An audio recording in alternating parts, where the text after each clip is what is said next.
Hello. Hello Bhagat ji, सत साहिब। सत साहिब जी। भगत जी गाजियाबाद से बोल रही हूँ। जी बहन बोलिए। भगत जी, मैं अपने यहाँ आसपास कोई भी दूसरा भगत ना है, मैं अकेली पढ़ रही हूँ। और मैं भी आपसे जुड़ना चाहती हूँ। तो इसके लिए क्या करें? देखो, जुड़ने का मतलब तो यही है कि सच्चाई समझ में आ गई है तो बस हमने इन लोगों का साथ छोड़ देना है, अपनी भक्ति क्रियाओं को ठीक करना है, परमात्मा से समय याचना मांग लेनी है। आज से पहले जो भी जाने अनजाने में गलतियां हुई, आगे से बिल्कुल अपना सावधान होके चलो। और बाकी हमारे व्हाट्सएप के कुछ ग्रुप बने हैं तो दास आपका नंबर उनमें जोड़ देगा, सब सूचना आपको मिलती रहेगी जी।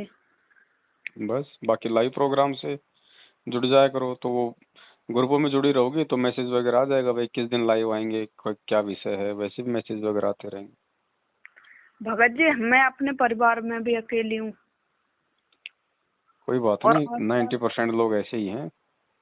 आसपास भी कोई भक्त ना है, यहाँ भी गाजियाबाद में भी ना है और मेरे गांव में भी ना। भगतों से क्या करना है अपने को? भगत कौन सा अपने बर्तन साफ करके जाएगा? नहीं है तो नहीं, अपने पास अपना भगवान है, सत्संग, और क्या चाहिए।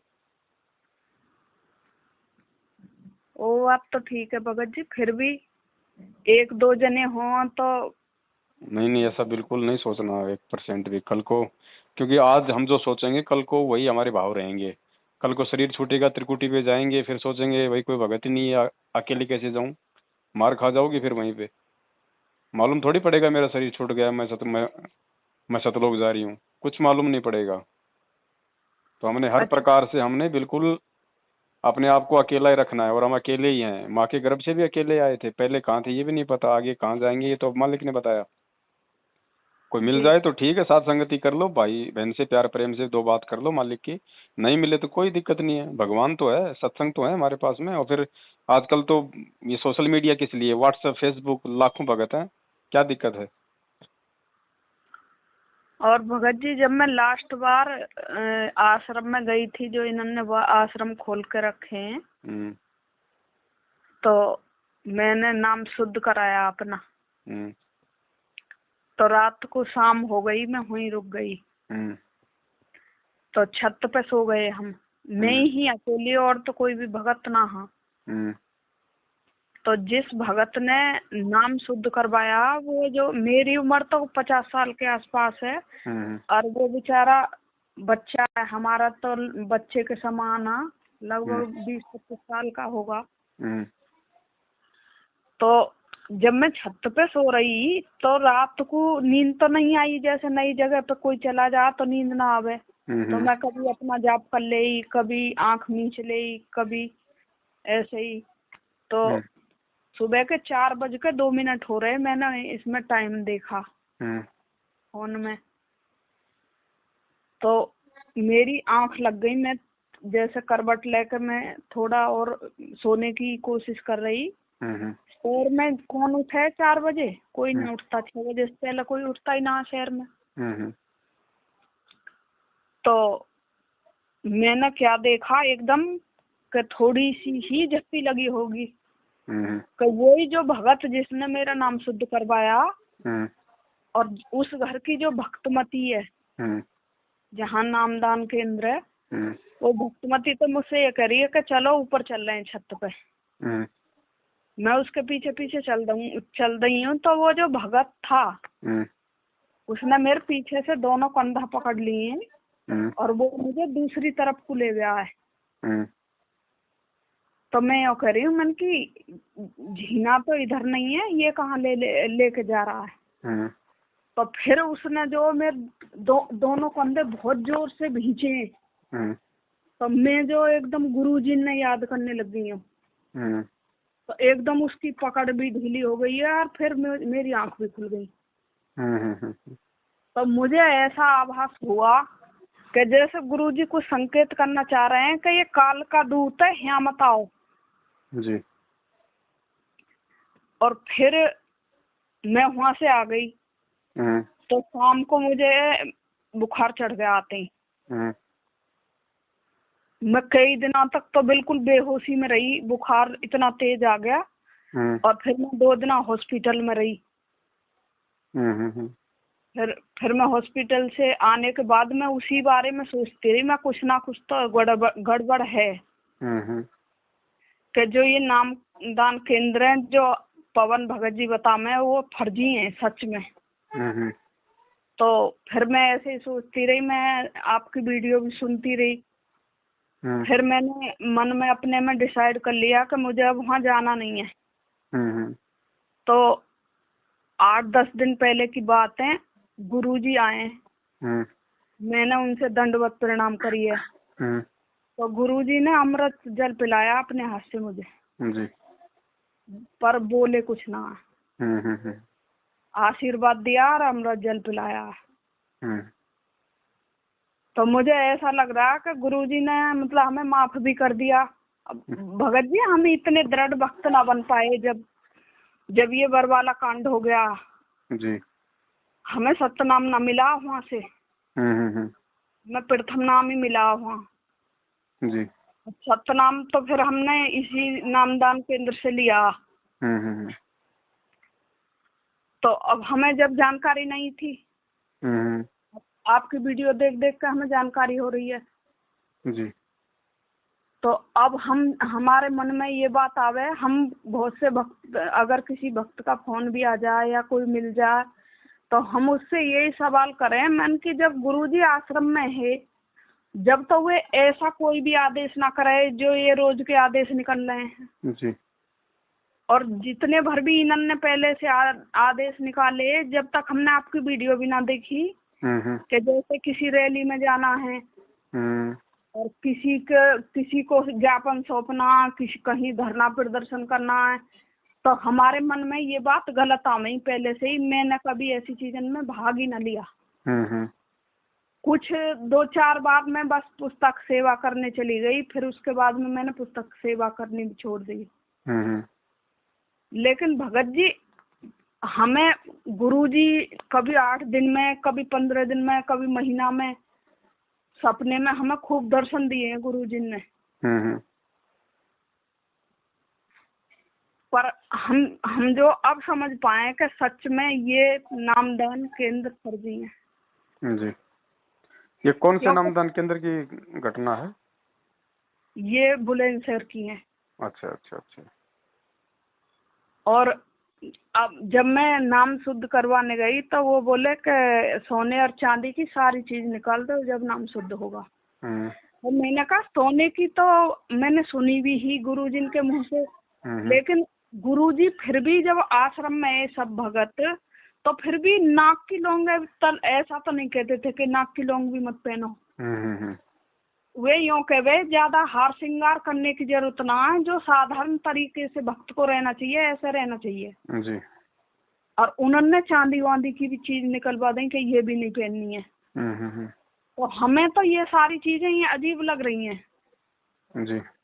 गुरुजी ऐसे आदेश कभी ना कर सकें।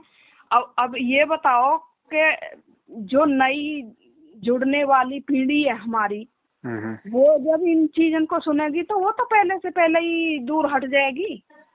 सही बात है। जब हम उनके सामने ऐसे पेश आएंगे और उनसे बताएंगे कि गुरुजी का ऐसा ऐसा आदेश है, तो वो तो पहले से पहले कह देंगे कि अगर ऐसा आदेश है तो हम नाम दीक्षा ना ले रहे। तो ये भक्ति है, मतलब इतनी सरल भक्ति दी हमारे गुरुजी ने, और इन्होंने भक्ति का सारी का जो नाश कर दिया। मैनेजमेंट वाले ने बिल्कुल भक्ति का नाश कर दिया, बिल्कुल इतनी कठोर भक्ति बना दी कि जो पहले हम काल की भक्ति करे उससे भी ज्यादा कठोर कर दी। या तो कोई नाम ही ना लेगा, इन सारे इतने कड़े नियम बता जो रहे हैं ये, और अगर किसी ने ले भी लिया गलती से तो वो छोड़ देगा। ये चीजें क्या है ना बहन, परमात्मा ने कभी भी इन चीजों के लिए फोर्स नहीं किया है। मालिक ने सत्संगों में जिक्र जरूर किया कि भगत को सोना नहीं पहनना चाहिए, लेकिन वो उन आत्माओं के लिए है जो आत्माएं मतलब ज्ञान को आधार बना चुकी हैं, क्योंकि जो ज्ञान को आधार बना पाएंगे वही इन चीजों को छोड़ पाएंगे। उसके बाद तो उनको ये शरीर एक मिट्टी नजर आएगा, तो मिट्टी पे क्या सोना पहनना क्या चांदी पहननी। लेकिन एक नए भगत के सामने तुम इस तरीके से दबाव बनाओगे तो फिर वहां दिक्कत हो जाती है। हाँ, यही बात मैं कहना चाह रही हूँ भगत जी। मैं नई भक्त ना हूँ, मैं तो जो 7 साल से भक्ति कर रही हूँ। जी जी। और जो है मेरी उम्र भी 50 के आसपास हो गई है। मैं जो मुझे तो इन चीजों का पहले से भी शौक ना हा, अब भी ना जी। पर मैं उन नए भक्तन के बारे में सोच रही हूँ जो नए भक्त जुड़ने की सोच है, और जिनके सामने जब ऐसी समस्या आ जाएगी तो वो तो जुड़ेंगे ही ना। सही बात है। और तो सोना चांदी को ये जो निकलवाते हैं, इनका मकसद कोई परमात्मा के ज्ञान से संबंधित नहीं होता। इनका मकसद होता है कि सोना चांदी बेच के हमें नामदान केंद्र पे दान कर दो। हाँ हाँ, बस यही मकसद है इनका। अब ये बताओ, अगर किसी के पास सोना चांदी है तो वो कोई फेंक थोड़ी देगा अपने घर से। नहीं नहीं, वो जब ज्ञान होगा तो ज्ञान आधार से ही वो उस चीज का वो निराकरण करेगा। बाकी जैसे आश्रम में लोग नामदान लिया करते थे, सोने चांदी की अंगूठियां भी पहना करते थे, तो वहां पे मतलब गुरुजी का यही आदेश था कि सोने चांदी की जो अंगूठी है उसको पहनो, कोई दिक्कत नहीं, लेकिन उसमें यदि कोई जंत्र मंत्र का कोई नगीना है तो उसको निकाल देना है। हाँ, बाकी परमात्मा ने मना नहीं किया था। मालिक को पता था कि अब ये नया है, अभी नए नया इन चीजों को त्याग नहीं पाएगा बिना ज्ञान के। जब ये 1-2 साल मेरे शरण में रहेगा, ज्ञान समझेगा, अपने आप ही निकाल के फेंक देगा। बिल्कुल। अब फिर भगत जी एक बात बताओ, वैसे तो जब हम काल के लोक में रह रहे हैं तो सारी चीज ही काल की हैं। बिल्कुल सही बात है। तो तुम सारी चीज यूज मत करो काल की। इसीलिए तो परमात्मा ने कहा ना कि भैया ये चीजें ज्ञान से छूटेंगी धीरे धीरे, ज्ञान से ये लोक से हमारा मोह हट जाएगा।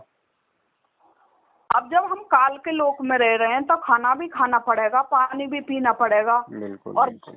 मतलब भगत समाज के पास तो हम बैठेंगे उठेंगे ही, अगर जगत भी कोई हमारे पास आएगा तो उसके पास भी बैठना पड़ेगा। बिल्कुल। देखो, जो प्रथम नाम के लिए परमात्मा ने जो 11 नियम दिए, केवल वही नियम है। इसके अलावा यदि कोई प्रथम नाम दीक्षा के समय कोई नया नियम लागू करता है, भगत को कोई नई बात बताता है, तो वो फिर मालिक के ज्ञान के विरुद्ध है। ना भगत जी, मुझे तो जो 2014 में मैंने नाम लिया, बरवाला कांड से 4 बार चली गई मैं। जी जी जी। 5वीं बार में सतनाम देते हैं तो 5वीं बार हम जा ना पाए, उससे पहले ही वो कांड हो गया। तो उसके बाद में हमें पता चली कि यहाँ नामदान केंद्र, बड़ा मन दुखी रह गया। तो टीवी भी कुछ भी देखने को मन तो करे ही ना जब वो कांड हो गया जी। बाकी डगमग तो भी भगत हो गए।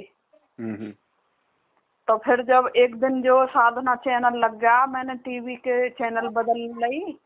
तो मैंने फिर सत्संग देख के जब उस पर से नंबर लेकर जब मैंने इनका यहाँ का आता पता दिया, तो मुझे सतनाम तो यहीं से मिला, बुलंदशहर से ही। चलो बहन, जो भी है परमात्मा की दया, मालिक ने नामदान केंद्र की हकीकत और ये लोग कितने काल प्रेरित हैं, ये खुद काल के एजेंट हैं, परमात्मा ने वो भी आपको दिखा दिया है। और इनके जो कर्म कुकर्म है उनसे तो जग जाहिर है कि ये काल के एजेंट हैं। परमेश्वर की एक भी मर्यादा में ना ये लोग हैं, ना संगत को चलने दे रहे हैं। और काल तो यही करेगा इस समय, वो खुद तो सामने आएगा नहीं, अपने एजेंटों को निमित्त बनाएगा एजेंटों के रूप में। ये नामदान केंद्र कोऑर्डिनेटर गुरुजी के परिवार वाले, ये लोग उसकी सेवा कर ही रहे हैं। तो अब आपके समझ में आ गया तो आपने सावधान होकर चलना है। किसी और के समझ में भी आ जाएगा, नहीं आएगी तो ठोकर लगेगी, तब समझ जाएगा। वैसे तो ये कहते हैं कि भिखारी को भी भिक्षा न डालनी है। और वैसे जब कोरोना काल आवे तो ये दान करें अनाज का। ये सारे इनके उल्टे कुक्रम है बहन जी। यही हमें, वही तो है ना, परमात्मा ने देखो हमें सब कुछ दिखा दिया है ना। इन्हें क्या पता वो दारू पी रहा है इनके नाक से, कि वो जो खाना खा रहा है उससे इन्हें क्या मतलब है गुरुजी से, गुरुजी की मर्यादाओं से। ये भाई जो काल का एजेंट होगा उसका काम क्या होगा बहन, इस चीज को समझो। काल एजेंट का काम होगा परमात्मा के बच्चों की मर्यादा तोड़वाना। तो मर्यादा तोड़वाने वाले ही तो कर्म करेंगे वो। तो 7 साल से यही कर्म ये लोग कर रहे हैं। और किसी से पूछ लो ना भगत जी कि ऐसा तो भगत जी कभी आदेश नहीं देते थे। जैसे बहुत से भक्तन को सार नाम मिल गया, तो एक भक्तमती से मैंने पूछा, मैंने कहा अब तो गुरुजी की तो तुम्हें कोई आवश्यकता ही ना बची जो सार नाम मिल गया तो। सही बात। तो फोन काट के भाग गई, बोली हमें तो ऐसी बातें सुनने में भी पाप लगेगा, हमारा नाम टूट जाएगा, हम सुनना नहीं चाहते। मैंने कहा सच्चाई से भाग रहे हो तुम सच्चाई से भाग रहे हो, सच्चाई सुनने की तुम में हिम्मत ना है, इसलिए तुम जो नाम का बहाना लेकर भाग जाओ। सही बात। सच्चाई तो ये है कि सार नाम तो परमात्मा अपने सामने बैठा के देते हैं, ये बार बार सत्संग में कहते हैं। तो फिर सार नाम उससे डीवीडी से किसने दे दिया तुम्हें? चलो ठीक है बहन जी, दास थोड़ी सेवा में लगा हुआ था ना, और आप ये थोड़ा आप अपना संभल के चलो। ये नंबर मैं आपका व्हाट्सएप के ग्रुप में जोड़ दूंगा सत्संगति में। भगत जी ये नंबर मेरा व्हाट्सएप में ना है। तो कोई दूसरा हो तो मुझे सत्साई लिख के भेज दो, ये मेरा व्हाट्सएप नंबर ही है जी।